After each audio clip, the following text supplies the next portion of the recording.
Saya pernah berpikir bahwa cinta sejati adalah obat untuk segala luka, sampai hari itu tiba dan menghancurkan segalanya.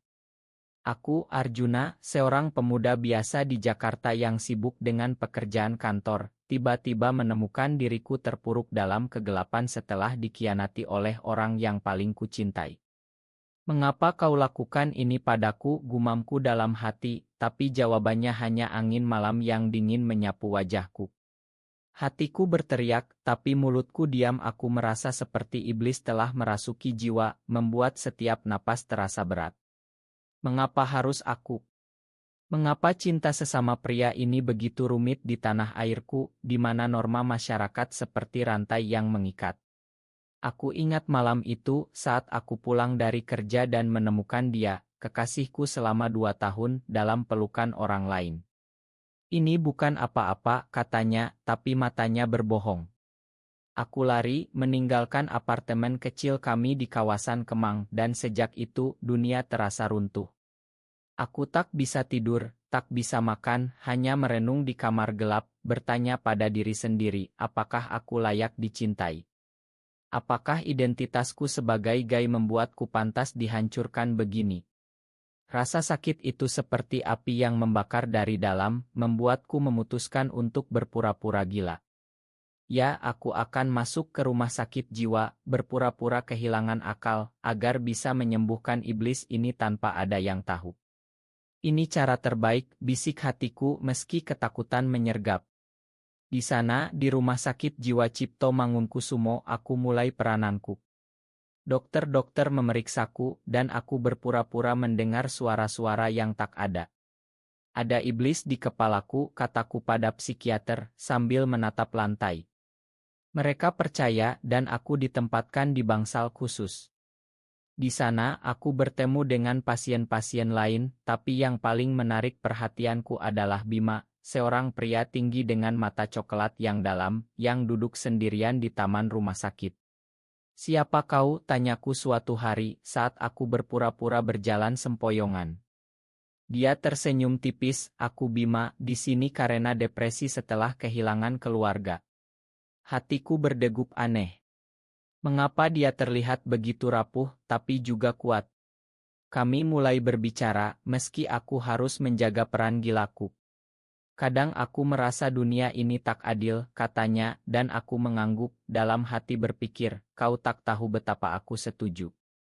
Setiap malam, aku berbaring di tempat tidur sempit, memikirkan Bima. Apakah ini awal dari sesuatu? Atau hanya ilusi lain yang akan menghancurkanku? Rasa takut bercampur harapan membuat tidurku gelisah. Aku ingat masa kecilku di desa kecil di Jawa Tengah, di mana ayah selalu bilang, "Jadilah pria sejati, Arjuna."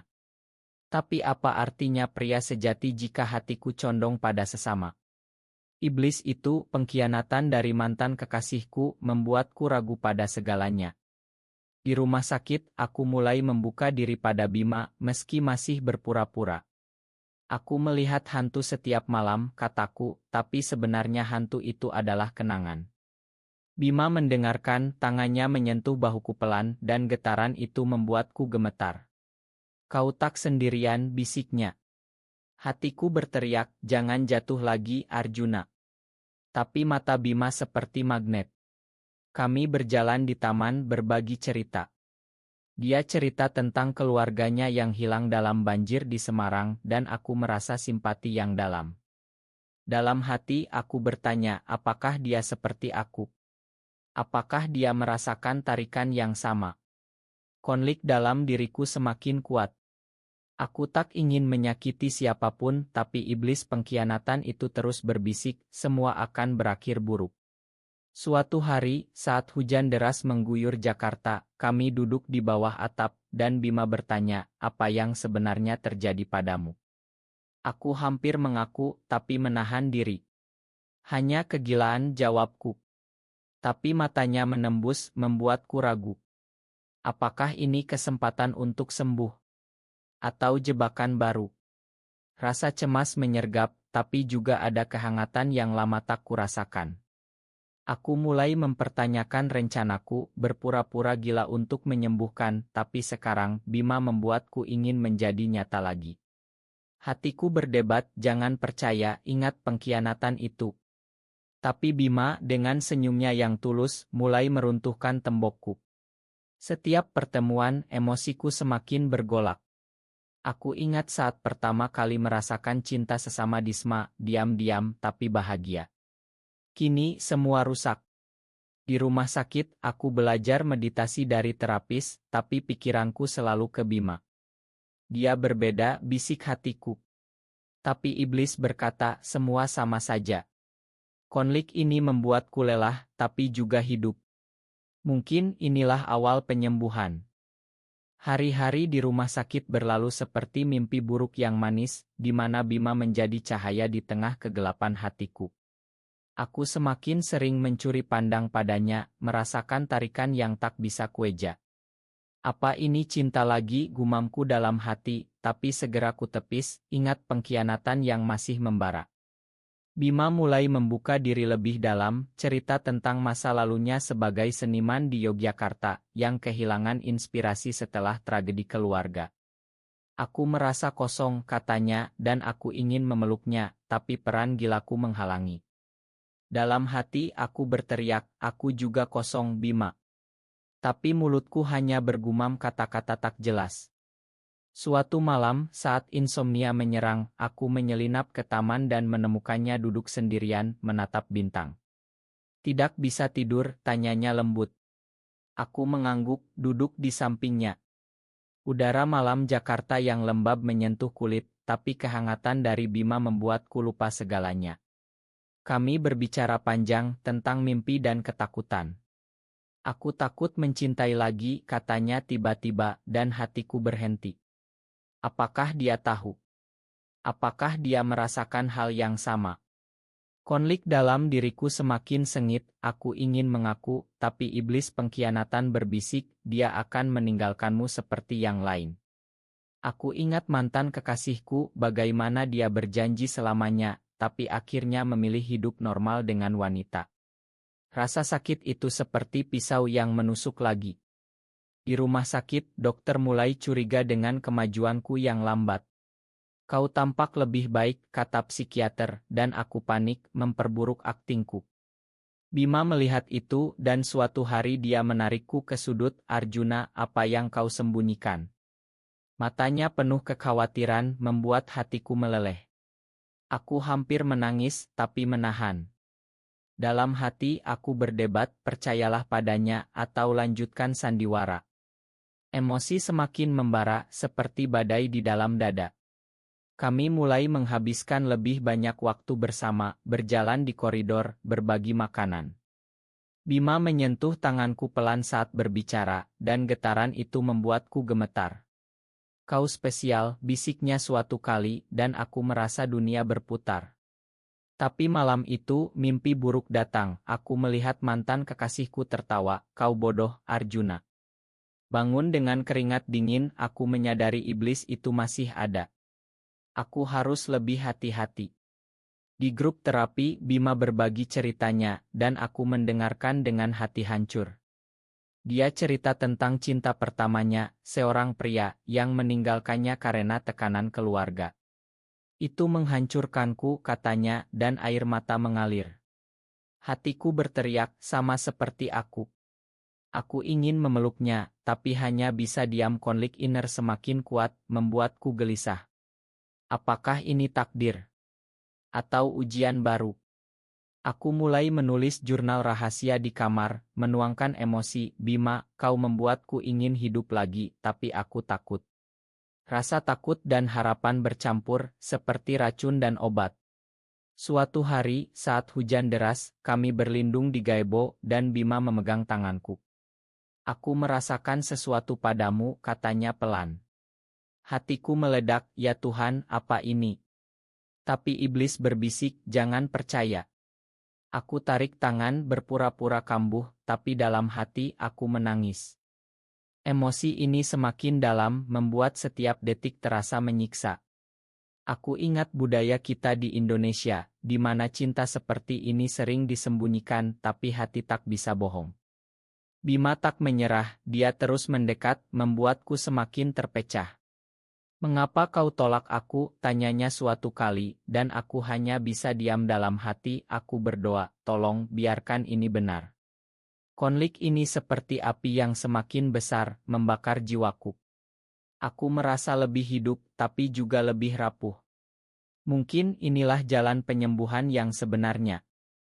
Emosi dalam diriku semakin membara seperti lahar gunung Merapi, siap meledak kapan saja. Bima semakin dekat, tapi aku semakin takut. "Mengapa kau selalu menarik diri?" tanyanya suatu sore saat kami duduk di bangku taman. Matanya penuh pertanyaan, membuat hatiku teriris. Dalam hati aku berteriak karena aku takut dikhianati lagi. Tapi mulutku hanya bergumam, "Iblis. Iblis di kepala." Dia menggeleng, "Aku tahu kau tak gila, Arjuna." Kata-katanya seperti petir, membuatku panik. Apakah sandiwaraku terbongkar? Aku lari kembali ke kamar, mengunci diri, dan menangis diam-diam. Kenangan pengkhianatan datang lagi. Mantan kekasihku, dengan senyum palsu, bilang, "Ini demi kebaikan kita." Kebaikan apa? Itu menghancurkan aku. Sekarang Bima membuatku ingin percaya lagi, tapi iblis itu berbisik lebih keras, "Semua akan ulang." Di sesi terapi, dokter mendorongku bicara, dan aku hampir mengaku. Tapi melihat Bima di seberang ruangan, aku diam, hatiku berdebat sengit, katakan padanya, atau biarkan dia pergi. Emosi semakin kacau, seperti ombak di pantai Parangtritis. Bima tak menyerah, dia meninggalkan catatan kecil di bawah bantalku, "Aku di sini untukmu." Hatiku meleleh, tapi juga marah pada diri sendiri. Mengapa aku begini? Di malam hari, aku berjalan-jalan sendirian, memikirkan masa depan. Apakah di Indonesia ini, cinta kami bisa bertahan? Dengan norma agama dan keluarga yang ketat.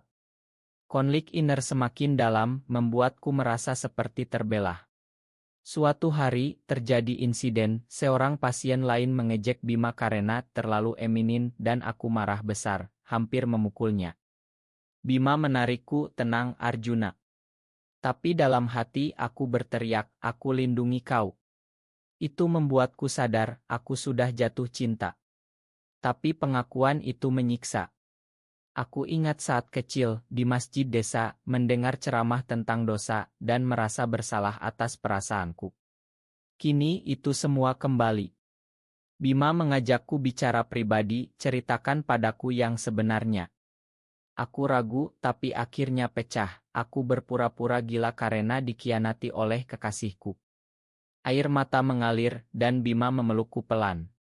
"Aku paham," bisiknya. Saat itu emosi meledak, bahagia, takut, lega.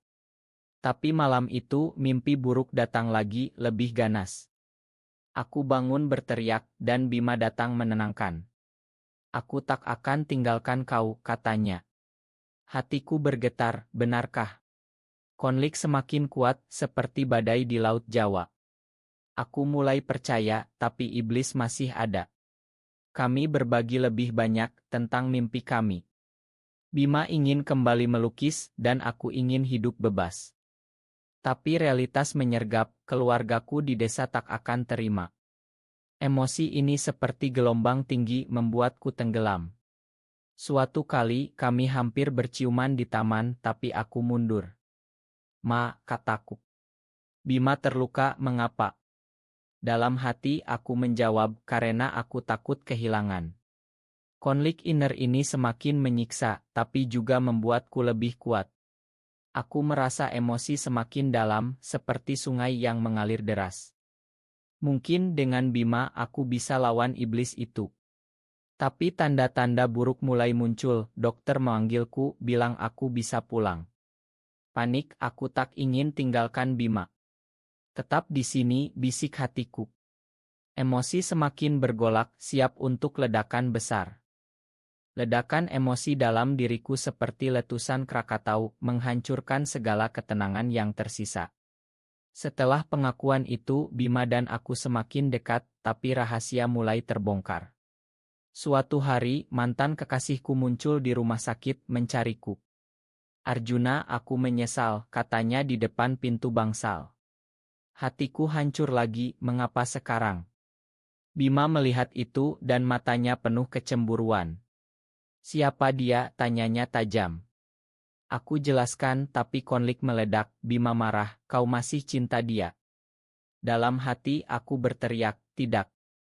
Tapi kata-kata tak keluar. Dia pergi meninggalkanku sendirian dengan iblis yang semakin ganas.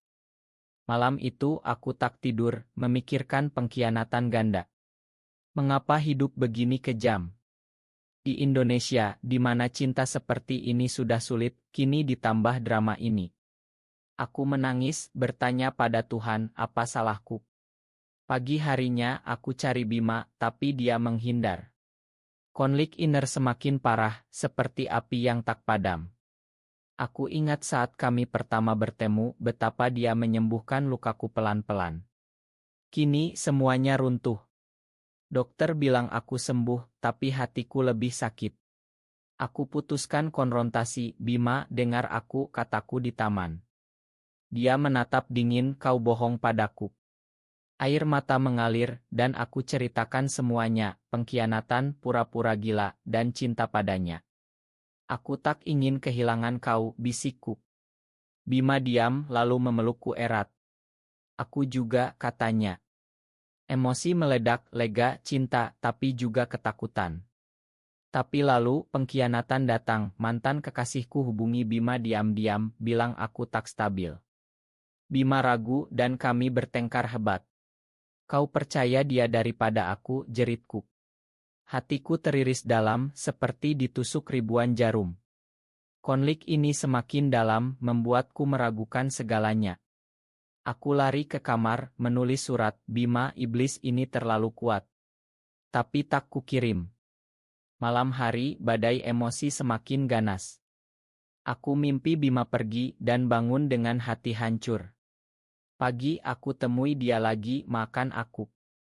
Kami bicara panjang, membuka luka masing-masing. Bima cerita tentang pengkhianatan masa lalunya, mirip aku. Kita sama, katanya. Hatiku bergetar, mungkin ini jalan kami. Tapi masyarakat luar menunggu dengan norma yang keras. Emosi semakin membara, seperti estial di Bali yang penuh api. Kami putuskan bersama lawan iblis itu. Tapi tiba-tiba, keluarga Bima datang, tahu tentang kami dari rumor. Mereka marah, ini dosa, jerit saudaranya. Bima terpecah, dan aku merasa dikhianati lagi. Pilih mereka atau aku, tanyaku dalam hati. Konflik inner mencapai puncak, membuatku ingin menyerah. Tapi Bima pilih aku cinta kau. Emosi meledak, bahagia tak terkira, tapi juga takut. Kami peluk di tengah badai, tapi iblis masih mengintai. Hatiku berteriak, ini belum akhir. Konflik ini semakin menyiksa, tapi juga memperkuat ikatan kami. Mungkin inilah ujian terbesar. Badai emosi semakin ganas seperti angin topan di Sumatera, menyapu segala harapan yang rapuh. Setelah konfrontasi dengan keluarga Bima, kami memutuskan kabur dari rumah sakit, mencari tempat aman di pinggiran Jakarta. Kita mulai baru, katanya, tapi dalam hati aku ragu apakah ini benar. Iblis pengkhianatan berbisik lebih kencang, dia akan tinggalkan kau. Kami tinggal di penginapan kecil di Bogor, di mana hujan deras menyamarkan air mataku. Bima mencoba menenangkan, aku tak akan khianati kau. Tapi malam itu, telepon dari mantanku datang lagi ke ponsel Bima. Dia hubungi aku marah. Bima jelaskan itu kesalahpahaman, tapi kepercayaan retak. Konflik inner seperti neraka, membuatku berteriak sendirian di kamar mandi, mengapa aku tak bisa percaya. Emosi semakin dalam, seperti lubang hitam yang menelan. Kami bertengkar hebat, kata-kata tajam melukai. Kau tak pernah percaya aku, jerit Bima. Hatiku hancur, benar, karena luka lama. Aku ingat masa kecil, di mana ayah memukulku karena tak seperti anak laki-laki biasa. Kini semua kembali. Pagi harinya aku minta maaf dan kami peluk, tapi ketegangan tetap. Kami jalan-jalan di kebun teh, berusaha bangun kembali. Aku cinta kau lebih dari apapun, bisik Bima. Hatiku meleleh, tapi iblis bilang bohong. Konflik semakin parah, membuat tidurku penuh mimpi buruk. Suatu hari, saudara Bima datang lagi, memaksa dia pulang. Ini untuk kebaikanmu, katanya. Bima ragu dan aku merasa dikhianati. Pergi saja, jeritku meski hati menangis. Dia pergi dan aku sendirian, emosi meledak seperti bom. Aku minum obat tidur berlebih, hampir bunuh diri, tapi ingat Bima. Bangun di rumah sakit lagi, aku sadar, aku harus lawan iblis ini sendiri. Bima datang menangis, makan aku. Kami bicara, membuka semua luka. Aku tak akan tinggalkan kau lagi, katanya. Emosi semakin membara, campur bahagia dan sakit. Kami putuskan hadapi dunia bersama, tapi pengkhianatan akhir datang. Mantanku sebarkan rumor tentang kami di media sosial, membuat keluargaku tahu. Ayah telepon, kau bawa malu keluarga. Hatiku teriris dalam, seperti mati perlahan. Konflik inner mencapai klimaks, membuatku ingin hilang. Tapi Bima pegang tanganku, kita kuat. Emosi ini seperti tsunami, menghancurkan tapi juga membersihkan. Aku mulai percaya, meski sakit. Malam itu kami berjanji selamanya, tapi tahu ujian masih ada. Hatiku berteriak, tolong biarkan ini bertahan. Konflik semakin menyiksa jiwa, tapi cinta mulai menang. Tsunami emosi akhirnya mencapai puncaknya, meninggalkan puing-puing hati yang harus dibangun kembali. Setelah rumor menyebar, kami memutuskan pindah ke Bali, mencari kedamaian di Pulau Dewata. Di sini kita bisa bebas, kata Bima, tapi dalam hati aku tahu iblis masih mengintai. Kami tinggal di ila kecil dekat Ubud, di mana angin sawah menyapu wajah. Tapi malam pertama, ayahku datang marah besar. Pulanglah, Arjuna. Ini bukan jalanmu. Hatiku hancur, mengapa tak bisa terima. Bima berdiri di sampingku, kami saling cinta. Ayah pergi dengan kecewa, tapi kata-katanya menyakitkan, kau hancurkan keluarga. Konflik inner seperti api neraka, membuatku menangis berjam-jam. Bima menenangkan, kita punya satu sama lain. Emosi semakin dalam, campur sakit dan cinta. Kami mulai hidup baru, Bima melukis lagi dan aku menulis cerita kami. Tapi iblis datang kembali, Bima dapat tawaran kerja di luar negeri dan ragu. Apa kau tinggalkan aku, tanyaku, suara gemetar. Dia diam dan hatiku retak. Konflik meledak, kami bertengkar, saling tuduh. Kau seperti mantanku, jeritku. Bima menangis, tidak, aku cinta kau. Malam itu aku hampir pergi, tapi ingat janji kami. Pagi kami bicara, membongkar semua, ketakutan, luka, harapan. Aku tak akan pergi, katanya akhirnya. Emosi meledak, lega tak terkira. Kami peluk di bawah matahari Bali, merasakan kedamaian pertama. Tapi ujian terakhir datang, mantanku muncul lagi, minta maaf, tapi sebenarnya ingin pisahkan kami. Dia tak baik untukmu, katanya pada Bima. Pengkhianatan ini seperti pukulan akhir. Hatiku berteriak, cukup. Aku konfrontasi dia, pergi dari hidupku. Bima pilih aku dan kami usir dia. Konflik inner akhirnya reda, seperti badai yang berlalu. Kami nikah secara simbolis di pantai dengan saksi alam. Selamanya, bisik Bima. Hatiku penuh, cinta menang atas iblis. Kini kami hidup bahagia, mendukung komunitas LGBTQ di Indonesia, membagi cerita untuk orang lain. Meski tantangan ada, kami kuat. Akhirnya aku sembuh berkat cinta yang tulus. Hidup ini indah, meski penuh drama.